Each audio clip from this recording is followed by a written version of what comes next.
Ahoj, dnes sme si pre vás pripravili tutoriál na povel Zostaň, pretože odkladačku využívame v podstate denne a viem, že veľa z vás s tým má problém a písali ste si o tutoriál, tak tu ho máte. Takže začneme tým, že si dáme psíka do polohy, v ktorej chceme, aby zostal. Ľahni. Výborný. A v tejto polohe ho trochu prekrmíme. Super!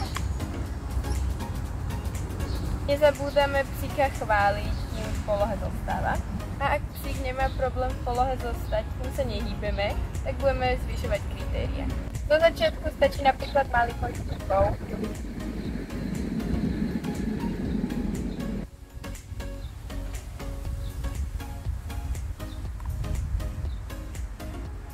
Ak psík v polohe zotrváva, tak prichádza veľká pochvala.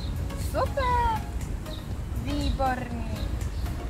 Keď psík nemá problém v polohe zostať, keď robíme malé nenápadné pohyby, tak robíme pohyby prudšie a tak nech si ich čím viac všímať. Výborný! Keď psík robí to, čo od neho vyžadujeme, tak ho naozaj pochválte, prekrmte ho a tešte sa s ním. Nech vie, že to robí správne. Super! Yes! OK, Grizzly. Keď psík zvláda už aj prudké, nepredvídateľné pohyby, tak zase zvýšime kritérium a začneme sa stavať. S týmto má väčšina psíkov najväčší problém, takže začneme pekne pomaličky. Opäť odmenujeme psíka aj za malinký pohyb. Výborný! Super! Wow! Ak má s týmto psík problém, tak sa vráťte o krok naspäť, alebo môžete psíkovi skúsiť pred čumákom podržať pamosok a vtedy sa hýbať.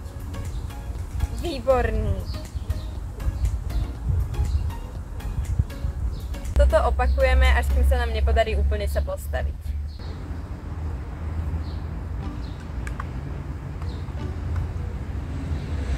Výborný! Super!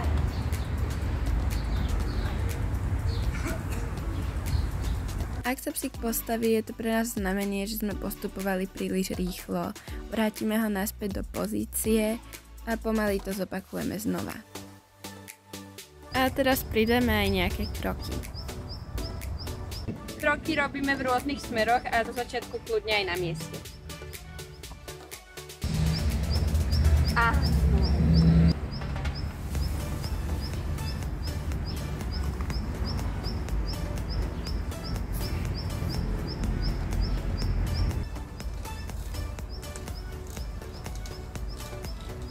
A zase sa postupne posúvame ďalej.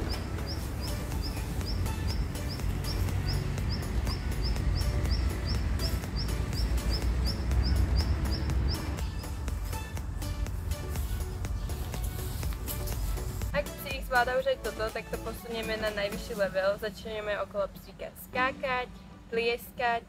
Samozrejme len do tej doby, kým je s tým psík v poriadku a vidíme, že nie je nejak v strese.